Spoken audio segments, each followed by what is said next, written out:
आज का विषय है ग्राम नगरी निरंतरता या ग्राम नगरी सातत्य या कंटेनम। ये क्या होता है?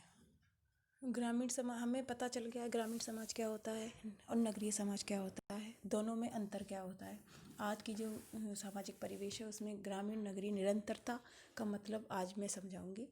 ग्राम और नगर क्षेत्र में पारस्परिक अंत्यक्रिया के फलस्वरूप दोनों में पारस्परिक लक्षणों की उपस्थिति व निर्भरता ही ग्राम नगर सातत्य कहलाती है या कंटेनम कहलाता है।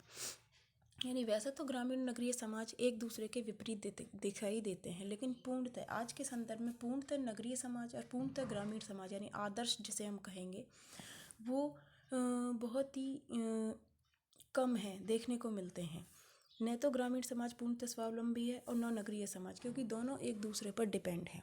नगरीय समाज अपनी आवश्यकताओं के लिए ग्रामीण समाज पर निर्भर है और ग्रामीण समाज अपनी विभिन्न आवश्यकताओं के लिए नगरीय समाजों पर निर्भर होते हैं।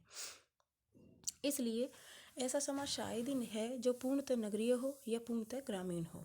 इसलिए ये जो नई अवधारणा निकल कर आई है ग्रामीण नगरीय निरंतरता, यानी ये ऐसी अवधारणा है जिसमें एक ऐसी समय क्षेत्र एक ऐसा क्षेत्र जहाँ ग्रामीण और नगरीय दोनों समाज की विशेषताएं व अंतर्निर्भरता बराबर साथ साथ चलती रहती है।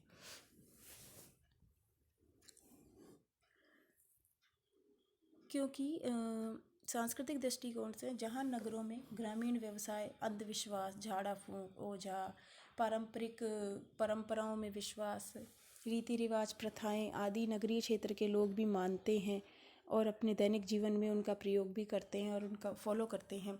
उसी तरह ग्रामीण समाज में आज की अत्याधुनिक नगरीय जीवन शैली को अपनाया जा रहा है। भौतिकवादी संस्कृति बढ़ रही है और ग्रामीण परिवेश में पक्के मकान और नगरीय जीवन शैली के आधार पर जो पारंपरिक व्यवस्था थी उसके स्थान पर नवीन व्यवस्था जीवन शैली को अपनाना, पहनावा, पोशाक में परिवर्तन और व्यक्तिवादी पद्धति, वस्त्र, भोजन इत्यादि में भोजन की शैली में परिवर्तन, भोजन खान पान की जो विविधताएं हैं आज हम देख सकते हैं कि ग्रामीण क्षेत्रों में भी आजकल की जो खान पान शैली है जैसे पाव भाजी, मोमोज, इस तरीके की जो खान पान की जो एक क्षेत्र विशेष तक सीमित थी विभिन्नताएं, वो आज हम किसी भी ग्राम में जाकर देख सकते हैं। तो ये है ग्रामीण नगरीय निरंतरता का एक सही सा उदाहरण।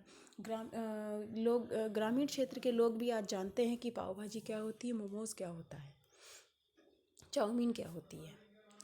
ये एक क्षेत्र विशेष का खान पान आज के जो अत्यंत पिछड़े ग्रामीण क्षेत्रों में भी कुछ ग्रामीण इलाकों को छोड़ करके आज विस्तार हो रहा है उसका। पोशाक जो हैं वो आज जो नगरीय क्षेत्र के लोग जिन प्रकार के पहनावे को पहनते हैं वो ग्रामीण क्षेत्र के लोग भी आज वियर कर रहे हैं। ये ग्रामीण नगरीय निरंतरता को प्रदर्शित करता है। इसी संदर्भ में जैसे पूजा पाठ की पद्धति, पारंपरिक जो जीवन शैली है लोगों की, नगरीय क्षेत्र के लोग ग्रामीण क्षेत्र के लोगों की परंपरागत जीवन पद्धति को आज भी अपनाए हुए हैं। घरों में आज दैनिक जीवन में पूजा पाठ करना और फिर अपनी विभिन्न परंपराओं को निभाना, समय समय पर विभिन्न त्यौहार रीति रिवाजों के अवसर पर। और आज भी लोग अगर हम किसी व्यक्ति से पूछते हैं कि आपका संबोधन लेते हैं या संबोधन देते हैं तो हम जनरली यही क्वेश्चन करते हैं कि आप किस गांव के निवासी हो, आप कहाँ से बिलोंग करते हो। तो ये जो व्यवस्था आज भी लोगों का जुड़ाव ग्रामीण क्षेत्रों से है। नगरों में आकर वो बेशक बस गए हों लेकिन आज भी उनका मूल जुड़ाव जो वो ग्रामीण क्षेत्रों से है। इसीलिए इन ग्रामीण परिवेश और नगरीय परिवेशों के पारस्परिक संपर्क और अंतःक्रिया के फलस्वरूप जो एक नई अवधारणा का जन्म हुआ है वही ग्रामीण नगरीय निरंतरता कहलाता है।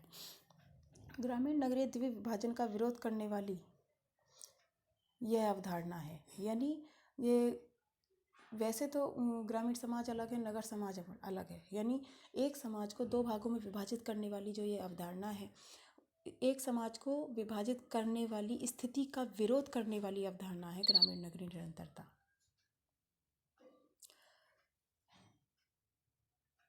इसमें क्या होता है कि यह अवधारणा ग्राम और नगरीय अंतर को दो छोरों के बीच सापेक्ष अंश के क्रम में देखी जा सकती है। यहाँ आप देख सकते हैं कि बीच में एक पॉइंट है जो ग्रामीण नगरीय निरंतरता को प्रदर्शित करता है और उसके एक तरफ ग्राम है और एक तरफ नगर है।